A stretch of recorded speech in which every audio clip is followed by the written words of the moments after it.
नमस्कार साथियों, R A aspirant channel पे आपका स्वागत है। आज का जो सेशन है वो इंडियन ज्योग्राफी का है, यानी कि भारतीय भूगोल का। इससे संबंधित जो भी इम्पोर्टेंट टॉपिक हैं उनको आज के सेशन में डिस्कस करेंगे। एक मिनट। देखिए, आपका जो यूपी पीसीएस प्रीलिम्स का एग्जाम है 2025 का, वो आपका 12 अक्टूबर को है, आपको पता होगा। एंड पीसीएस के एग्जाम में आपको 20 से 25 क्वेश्चन ज्योग्राफी को देखने को मिलेंगे। ठीक है, तो ये इस टॉपिक को आप अच्छे से कंप्लीट कीजिए। एंड चलिए स्टार्ट करते हैं इसको। अगर आप मेरे चैनल पर नए हैं तो प्लीज़ चैनल को सब्सक्राइब जरूर करें, और वीडियो अगर आपको अच्छी लगे तो लाइक करें, अपने दोस्तों के साथ शेयर जरूर करें। चलिए स्टार्ट करते हैं, देखते हैं कि कौन से इंपॉर्टेंट पॉइंट जो एग्जाम की दृष्टि से आपके हो सकते हैं उनको डिस्कस करते हैं। सबसे पहले बात करते हैं एरिया की। अगर इंडिया के एरिया की बात करें, जैसे कि आपको पता होगा 32,87,263 किलोमीटर स्क्वायर का इंडिया का एरिया है टोटल। 32,87,263 kilometre square. तो ये याद रखिएगा, पूछा जाता है क्वेश्चन। आपने अभी भी देखा होगा आरओ के एग्जाम में आपके डायरेक्ट क्वेश्चंस पूछे गए थे। ओके, तो इस तरीके से छोटे छोटे क्वेश्चंस भी आपको याद रखने हैं। विश्व के कुल एरिया का 2.4% एरिया भारत में है। ठीक है, तो 2.4% है, ये भी आप याद रखिएगा। इससे में क्या होता है, आपको 2 से 3 कथन दिए होंगे तो उसमें आपको एक कथन ही डाल देंगे आपका। ठीक है, इंडिया का अगर हम बात करें एरिया के अनुसार, जो कि 32,87,263 किलोमीटर है, विश्व में जो भी कुल एरिया है उसका 2.4% है। इंडिया का जो एरिया है वो विश्व में 7वां स्थान रखता है। तो याद रखिएगा, अब 7वां इंडिया का स्थान है, 7th पोजीशन है इंडिया की। इससे जो बड़े देश हैं एरिया में वो कौन कौन से हैं? रशिया है, Canada, USA, China, Brazil and Australia. ये सभी इंडिया से बड़े हैं एरिया में। ठीक है, इंडिया 7 नंबर पे आता है, तो ये पॉइंट आपको याद रखना है। टोटल जो जनसंख्या है वर्ल्ड की, विश्व में जितनी भी जनसंख्या पाई जाती है उसका 17.5% जनसंख्या भारत में। अब ये देखिए, टोटल जनसंख्या जो विश्व में पाई जाती है उसका 17.5% जनसंख्या भारत में है, लेकिन जो टोटल एरिया जो विश्व का है उसका सिर्फ 2.4% है। ठीक है, इसलिए इंडिया में जनसंख्या ज़्यादा समझ में आती है, एरिया कम है जनसंख्या की अपेक्षा। ठीक है, नेक्स्ट बात करते हैं इंडिया में अभी इस समय कितने राज्य हैं और कितनी यूटीज़ हैं। तो 28 राज्य हैं और 8 यूटी हैं। पहले 29 राज्य थे। ये कंडीशन कब थी? 2019 से पहले की। 2019 में आपको पता होगा जम्मू एंड कश्मीर, जो कि पहले राज्य हुआ करता था, इसको 2 यूटीज़ में डिवाइड कर दिया गया, जम्मू कश्मीर यूटी एंड लद्दाख। ठीक है, तो फिर अब 29वां राज्य जो था वो जम्मू कश्मीर, वो खत्म करके 2 यूटी कर दिए गए। तो अब 28 स्टेट हैं एंड 8 यूटी हैं। पहले यूटी 7 थी, 2 और बढ़ गई तो 9 हो गई थी। फिर 2020 में क्या किया गया, दादर और नागर हवेली ये अलग यूटी थी और दमन द्वीप ये अलग यूटी थी, इन दोनों को मर्ज कर दिया गया, यानी मिला दिया गया। अब दादर नागर हवेली और दमन द्वीप एक ही यूटी है। यूटी का मतलब यूनियन टेरिटरी से है। ओके, यानी संघ राज्य क्षेत्र। तो अगर आपसे पूछा जाए नवीनतम यूटी कौन सी है, तो यही है दादर नागर हवेली और दमन द्वीप। ये अब नवीनतम यूटी है, सबसे नई बनी हुई। एंड विस्तार की बात करें अगर इंडिया के, काफ़ी प्रश्न पूछा जाता है। नॉर्थ टू साउथ यानी उत्तर से दक्षिण विस्तार कितना है? 3214 किलोमीटर, 3214 किलोमीटर है। एंड ईस्ट टू वेस्ट कितना है? 2933 किलोमीटर। तो ये याद रखिएगा, ईस्ट टू वेस्ट 2933 और north to south 3214 kilometre. Okay, अक्षांश की बात करते हैं। देखो आपको पता होगा जो ग्लोब पर अगर आप देखें, जो लेटी हुई रेखाएं होती हैं, हॉरिजॉन्टल जो होती हैं, इनको अक्षांश रेखा कहते हैं। 0 डिग्री अक्षांश रेखा आपको जानते ही होंगे। इसके उत्तर में उत्तरी गोलार्ध, दक्षिण में दक्षिणी गोलार्ध है। तो जो उत्तरी गोलार्ध में जितनी भी अक्षांश रेखाएं हैं उनको उत्तरी अक्षांश रेखाएं कहेंगे, और दक्षिणी गोलार्ध में जितनी भी अक्षांश रेखाएं हैं उनको दक्षिणी अक्षांश रेखा कहा जाता है। 0 डिग्री अक्षांश रेखा को भूमध्य रेखा भी कहते हैं, इक्वेटर भी कहते हैं इंग्लिश में। ठीक है, तो ये कुछ नाम याद रखिएगा। 0 डिग्री अक्षांश रेखा भी कहेंगे, भूमध्य रेखा भी कहेंगे, इक्वेटर भी कहेंगे। ओके, भारत के अगर अक्षांशीय विस्तार की बात करें तो मुख्य भूमि पर 8 डिग्री 4 मिनट उत्तरी अक्षांश से लेकर 37 डिग्री 6 मिनट उत्तरी अक्षांश तक है। देशांतरीय विस्तार की अगर हम बात करें तो 68 डिग्री 7 मिनट पूर्वी देशांतर से लेकर 97 डिग्री 25 मिनट पूर्वी देशांतर तक है। ओके, ये याद रखिएगा। अब चूंकि मैंने यहाँ पे अभी यूज किया मुख्य भूमि, तो मुख्य भूमि ये 8 डिग्री 4 मिनट कन्याकुमारी का है। ओके, ओवरऑल इंडिया की बात करें तो उत्तर जो सबसे साउथ में जो पॉइंट है वो अगर मिलेगा आपको 6 डिग्री 45 मिनट पे, इंदिरा पॉइंट, ग्रेट निकोबार पे। ठीक है, ग्रेट निकोबार वहाँ मिलेगा। तो प्रश्न जिस हिसाब से पूछा जाए, अगर आपसे अक्षांशीय विस्तार पूछा जा रहा है, 8 डिग्री 4 मिनट दिया है तो ठीक है, नहीं आपको 6 डिग्री 45 मिनट दिया है तो वो भी ठीक है। ठीक है, तो प्रश्न पूछने पर डिपेंड करता है कि क्या पूछ रहा है आपसे। कुछ पॉइंट्स से बात करते हैं अक्षांश रेखाओं के बारे में। 0 डिग्री अक्षांश रेखाएं पृथ्वी को 2 बराबर भागों में बांटती है।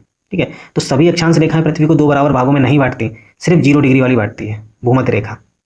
ठीक है, अगर हम मान लीजिए बात करें कि 23.5 डिग्री जो अक्षांश रेखा है, जिसको हम 23.5 डिग्री अक्षांश रेखा साउथ वाली, जिसको मकर रेखा कहते हैं, क्या ये पृथ्वी को 2 बराबर भागों में बांटती है? नहीं बांटती, लेकिन 0 डिग्री बांटती है।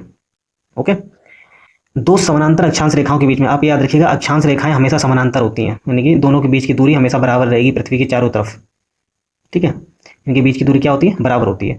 तो दो समानांतर अक्षांश रेखाओं के बीच की दूरी 111 किलोमीटर है, ये आपको याद रखना है। कुल अक्षांश रेखाएं कितनी है? 179 है। 89 अक्षांश रेखाएं उत्तरी गोलार्ध में, 89 दक्षिणी गोलार्ध में, एक भूमध्य रेखा। इन सभी को जोड़ दिया जाए तो 179 अक्षांश रेखाएं हैं। 23.5 डिग्री अक्षांश रेखा जो नॉर्थ वाली है, उत्तरी अक्षांश रेखा, इसको कर्क रेखा कहते हैं। 23.5 डिग्री साउथ वाली अक्षांश रेखा को मकर रेखा कहते हैं। कर्क रेखा की अगर हम बात करें, 23.5 डिग्री नॉर्थ, उत्तरी, ये नॉर्थ याद रखिएगा, नहीं साउथ लगा के चले जाओ। तो नॉर्थ अक्षांश रेखा ये भारत के 8 राज्यों से होकर गुजरती है, इसको कर्क रेखा कहते हैं। Topic of cancer. अब ये 8 राज्य कौन से हैं आपको याद रखना है, ये वेस्ट टू ईस्ट क्रम है, जैसे भी आपसे पूछा जाए आप लगा सकते हैं, लेकिन 8 नाम याद रखिएगा: Gujarat, Rajasthan, Madhya Pradesh, Chhattisgarh, Jharkhand, Paschim Bangal, Tripura and Mizoram. Okay, next बात करते हैं देशांतर रेखा। तो ग्लोब पर आपको जो खड़ी हुई रेखाएं मिलेंगी, ये क्या हैं? देशांतर रेखाएं हैं।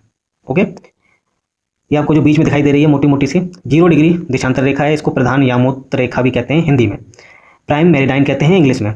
इसको जीएमटी कहा गया है, क्यों? क्योंकि ग्रीनविच, जीएमटी की फुल फॉर्म क्या है? ग्रीनविच मीन टाइम, क्योंकि यहाँ से विश्व का समय मापा जाता है, इसीलिए इसको जीएमटी भी कहते हैं, 0 डिग्री देशांतर रेखा को। याद रखिएगा, ये सभी प्रश्न बने हुए हैं। लंदन के ग्रीनविच शहर से होकर गुजरती है ये जीएमटी, और यहीं तभी तो कहते हैं लंदन से समय मापा जाता है विश्व का। ठीक है, तो ये देशांतर रेखा से समय मापा जाता है। अगर आपसे पूछा जाए कि, या मैं आपसे प्रश्न करता हूँ कि बताइए कि जो समय है वो किससे नापते हैं? देशांतर रेखा से, अक्षांश रेखा से, या दोनों से, या किसी से नहीं? तो आप याद रखिएगा, देशांतर रेखा से समय मापा जाता है। ठीक है, अक्षांश रेखा से नहीं। ओके, समय का मापना देशांतर रेखा से होता है। 0 डिग्री जो देशांतर रेखा है, इसके पूर्वी गोलार्ध को, इसके पूर्व में जो गोलार्ध है उसको पूर्वी गोलार्ध कहते हैं, इसके पश्चिम में जो गोलार्ध है उसको पश्चिमी गोलार्ध कहते हैं। 360 टोटल देशांतर रेखाएं हैं। एंड कुछ देशांतर रेखाओं के बारे में बात करें तो देशांतर रेखाएं समानांतर नहीं होती, जैसे कि अक्षांश रेखाएं समानांतर होती हैं। ठीक है, अब यही कथन कारण में बनते हैं, अक्षांश रेखाएं समानांतर होती हैं। क्यों? क्योंकि इनमें अक्षांश रेखाओं के बीच की दूरी क्या होती है? बराबर होती है, कहीं पर भी, चाहे भूमध्य रेखा पर चले जाए, चाहे आप ध्रुवों पर चले जाओ, 111 किलोमीटर मिलेगी। दो अक्षांश रेखाओं के बीच की दूरी हर जगह बराबर मिलेगी। देशांतर रेखाएं समानांतर नहीं होती हैं, याद रखिएगा, क्योंकि ये भूमध्य रेखा पर अगर आप देखें, विषुवत रेखा पर यहाँ पर ये दो देशांतर रेखाएं चौड़ी होंगी, उत्तर की तरफ जैसे हम जाएंगे ध्रुवों की तरफ, इनके बीच की दूरी क्या होती है? कम होती चली जाती है। तो ये याद रखिएगा कि ध्रुवों से विषुवत रेखा की ओर बढ़ने पर देशांतर रेखाओं के मध्य दूरी बढ़ती जाती है। ठीक है, तो ध्रुवों से जैसे हम विषुवत रेखा की तरफ बढ़ेंगे तो दो देशांतर रेखाओं के बीच की दूरी बढ़ जाएगी। देशांतर रेखाओं के बीच की दूरी 111.33 किलोमीटर होती है मैक्सिमम, 0 भी होती है ध्रुवों पर और मैक्सिमम होती है विषुवत रेखा पर, ये याद रखिएगा। तो इनसे कथन उल्टा सीधा घुमा फिरा के कैसे भी पूछा जा सकता है। ओके, नेक्स्ट बात करते हैं भारतीय मानक समय, यानी कि IST। 82.5 डिग्री पूर्वी देशांतर को भारतीय मानक समय माना गया है। ठीक है, ये जो है 82.5 डिग्री पूर्वी देशांतर, ये GMT यानी कि जो लंदन वाला समय है 0 डिग्री देशांतर रेखा, उससे 5.5 घंटे आगे है, ये भी याद रखना है। 82 डिग्री जो पूर्वी देशांतर रेखा है मिर्जापुर या नैनी से होकर गुजरती है, ये भी याद रखना है। भारत के 5 स्टेट से होकर जाती है ये, इस तरीके से UP, MP, छत्तीसगढ़, उड़ीसा, आंध्र प्रदेश, 5 ही नाम आपको याद रखने हैं, इंपॉर्टेंट है। अब देखिए, इनसे समय मापा जाता है, जैसे मैंने आपको बताया था, अर्थ जो है वो 24 घंटे में 360 डिग्री घूम जाती है, यानी 1 घंटे में 15 देशांतर घूम जाती है अर्थ।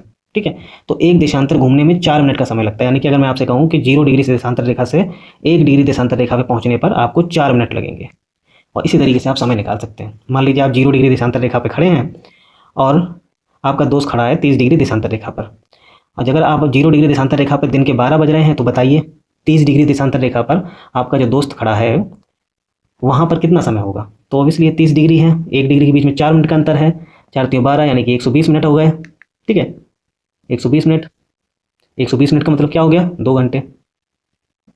तो अगर आप जहाँ 0 डिग्री पे अगर 12 बज रहा है, तो जहाँ आपका दोस्त खड़ा है 30 डिग्री पर, तो वहाँ कितना समय हो जाएगा? 2 बज जाएगा दोपहर के। इस तरीके से आपको समय निकाल सकते हैं।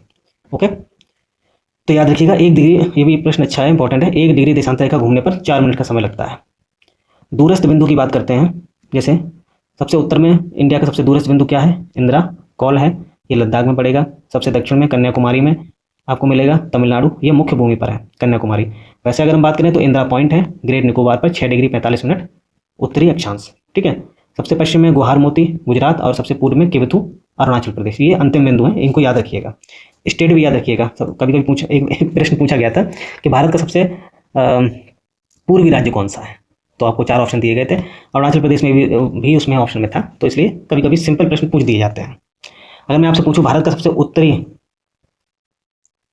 राज्य कौन सा है, ठीक है, तो उत्तरी राज्य कौन सा है? अच्छा, कमेंट करके बताना कि भारत का सबसे उत्तरी राज्य कौन सा है। चलिए छोड़िए, मैं ही बता देता हूँ। अब भारत का सबसे उत्तरी राज्य आपको मिलेगा हिमाचल प्रदेश। हिमाचल प्रदेश भारत में सबसे उत्तरी राज्य है, राज्य यूटी नहीं है, यूटी तो लद्दाख हो जाएगा, ठीक है। कंफ्यूज करते हैं क्वेश्चन। जम्मू कश्मीर अब राज्य रहा नहीं है, सबसे उत्तरी राज्य कौन सा होगा? हिमाचल प्रदेश। चलिए नेक्स्ट बात करते हैं सीमा, ये तो हो गया, हाँ, सीमावर्ती देशों की बात करते हैं। ओके, तो भारत के साथ कौन कौन से देश इंटरनेशनल बॉर्डर लगाते हैं, या भारत के कौन से राज्य ऐसे हैं जो किन देशों के साथ इंटरनेशनल बॉर्डर लगाते हैं? प्रश्न बहुत तरीके से पूछा जाता है। या भारत के कितने ऐसे राज्य हैं जो 3 देशों के साथ इंटरनेशनल बॉर्डर लगाते हैं? इन सभी को डिस्कस करते हैं। सबसे पहले बात करते हैं भारत स्थलीय सीमा की बात करें, 7 देशों के साथ लगती है। टोटल 15,106.7 किलोमीटर है, जो कि 15,200 किलोमीटर भी कहीं कहीं आपको लिखी हुई मिलेगी। इसमें सबसे इंपॉर्टेंट क्या है कि आपको क्रम याद रखना है, क्रम इस इंपॉर्टेंट है। बांग्लादेश में सबसे ज़्यादा सीमा बांग्लादेश के साथ 4,096, फिर China 3488, Pakistan 3323, Nepal 1751, Myanmar 1643 and Bhutan, फिर सबसे कम अफगानिस्तान। ओके, और अफगानिस्तान की सीमा किससे लगती है? लद्दाख से। यही तो इसमें इंपॉर्टेंट है, क्योंकि अब ज़्यादातर लोगों को याद रखता है जम्मू कश्मीर, लेकिन अब जम्मू कश्मीर स्टेट ना होके यूटी हो गया है, और जिस जगह अफगानिस्तान की सीमा लगती है वहाँ पर लद्दाख का एरिया पड़ता है। ओके, कुछ सीमा रेखाओं के नाम देखते हैं। रेड क्लिफ रेखा इंडिया और पाकिस्तान के बीच में, ये पॉइंट याद रखिएगा, ये अध्यारोपित सीमा का उदाहरण है। एग्जाम्पल है ये अध्यारोपित सीमा का। मैकमोहन रेखा इंडिया चाइना के बीच में, डूरंट इंडिया और अफगानिस्तान के बीच में। ओके, नेक्स्ट अब देखो बांग्लादेश, जैसे मैंने अभी बात की थी कि कौन से जो देश हैं भारत के कितने राज्यों के साथ सीमा साझा करते हैं। जैसे बांग्लादेश किन किन राज्यों से लगता है? पश्चिम बंगाल, असम, मेघालय, त्रिपुरा, मिजोरम, टोटल 5 राज्य, ठीक है। नेपाल, उत्तराखंड, यूपी, बिहार, पश्चिम बंगाल, सिक्किम, इन टोटल 5 राज्यों से सीमा साझा करता है। ये याद रखने हैं, बहुत इंपॉर्टेंट है, ऊंचे बहुत जाते हैं ये। चाइना, इनको आप मैप पे जरूर देखिएगा। चाइना किस किस से लगता है? देखो, चाइना लद्दाख से सीमा लगती है, यूटी है लद्दाख। हिमाचल, उत्तराखंड, सिक्किम और अरुणाचल प्रदेश, 4 राज्य प्लस 1 यूटी, ठीक है। जम्मू कश्मीर से चाइना की नहीं लगती है, आप याद रखिएगा, जम्मू कश्मीर से चाइना की बॉर्डर नहीं लगती है। जो एरिया है अक्साई चीन, वो अब लद्दाख का है। अक्साई चीन जो एरिया है ना, जिसको कब्जा कर रखा है चाइना ने, वो अब लद्दाख के अंतर्गत आता है, ठीक है। और लद्दाख क्या है? यूटी है। आई होप आप समझ रहे होंगे यूटी का मतलब क्या होता है। नेक्स्ट बात करते हैं पाकिस्तान। पाकिस्तान की सीमा 2 यूटी से लगती है, लद्दाख और जम्मू कश्मीर। पहले ये स्टेट हुआ करता था जम्मू कश्मीर, अब ये क्या हो गया? यूटी हो गए। तो 2 यूटी हैं और 3 राज्य हैं, पंजाब, राजस्थान और गुजरात। इसी प्रकार म्यांमार, अरुणाचल प्रदेश, नागालैंड, मणिपुर और मिजोरम 4 राज्यों के साथ सीमा साझा करता है। भूटान, सिक्किम, पश्चिम बंगाल, असम, अरुणाचल प्रदेश 4 राज्यों के साथ। अफगानिस्तान लद्दाख के साथ, ठीक है। अफगानिस्तान अब जम्मू कश्मीर के साथ सीमा साझा नहीं करता, ठीक है। और लद्दाख क्या है आपका? यूटी है। ओके, तो ये सब छोटे छोटे पॉइंट आपको क्लियर रखने हैं। नेक्स्ट बात करते हैं स्टेट एंड यूटीज़ की। ऐसे स्टेट, राज्य या यूटी यानी कि संघ राज्य क्षेत्र जो 3 देशों के साथ इंटरनेशनल बॉर्डर शेयर करते हैं, 3 देशों के साथ इंटरनेशनल बॉर्डर लगती है। जैसे अरुणाचल प्रदेश भूटान के साथ, चाइना के साथ और म्यांमार के साथ इंटरनेशनल बॉर्डर शेयर करता है। मैप, इनका मैप जरूर आप देखिएगा, ये आपका होमवर्क है। ओके, इनका मैप आपको देखना है। सिक्किम नेपाल, चाइना, भूटान के साथ। पश्चिम बंगाल नेपाल, भूटान और बांग्लादेश के साथ। ओके, लद्दाख पाकिस्तान, चाइना और अफगानिस्तान के साथ लद्दाख बॉर्डर शेयर करता है, ठीक है। तो लद्दाख अगर आप देखें तो पाकिस्तान के साथ भी बॉर्डर शेयर करता है, चाइना के साथ भी करता है। जम्मू कश्मीर अगर आप आज की कंडीशन में देखेंगे तो सिर्फ पाकिस्तान के साथ बॉर्डर शेयर करता है, चाइना के साथ नहीं करता, ठीक है। नेक्स्ट पॉइंट है त्रिपुरा के बारे में। त्रिपुरा एक ऐसा राज्य है जो तीनों तरफ से बांग्लादेश के साथ अपने इंटरनेशनल बॉर्डर शेयर करता है, यानी कि तीनों तरफ से बांग्लादेश से घिरा हुआ है। अब आप जब भी पूर्वोत्तर भारत का मैप देखेंगे तो कुछ इस तरीके से आपको बांग्लादेश मिलेगा, ठीक है। ये बांग्लादेश, ये त्रिपुरा है यहाँ पर, ये तीनों तरफ से बांग्लादेश से घिरा हुआ है, ठीक है। तो वही प्रश्न पूछा गया, ये प्रश्न डायरेक्ट पूछा गया था, क्वेश्चन डायरेक्ट है कि 3 तरफ से बांग्लादेश से घिरा हुआ भारतीय राज्य कौन सा है, तो वो है त्रिपुरा। ओके, तो आज के सेशन में बस इतना ही रखते हैं। आई होप आपको क्लास अच्छी लगी होगी। बाकी इसी को नेक्स्ट कंटिन्यू करेंगे कि जो भी इंपॉर्टेंट पॉइंट बन सकते हैं पीसीएस के एग्जाम में, जो आपका 12 अक्टूबर को होने वाला है। 12 अक्टूबर को ही क्या, अगर आप एसआई का एग्जाम भी दे रहे हैं या कोई भी एग्जाम दे रहे हैं जिसमें जीएस का पोर्शन आता है, उसके लिए ये आपके क्वेश्चंस बहुत इंपॉर्टेंट हो सकते हैं, ठीक है। तो इसको आप अच्छे से पढ़ लीजिए, कवर कर लीजिए अच्छे से, एंड मिलते हैं नेक्स्ट क्लास में। इसी को कंटिन्यू करते रहेंगे। वीडियो अगर आपको अच्छा लगा हो तो प्लीज़ वीडियो को लाइक ज़रूर करें, चैनल को सब्सक्राइब करें और अपने दोस्तों के साथ शेयर जरूर करें। पूरा वीडियो सुनने के लिए धन्यवाद।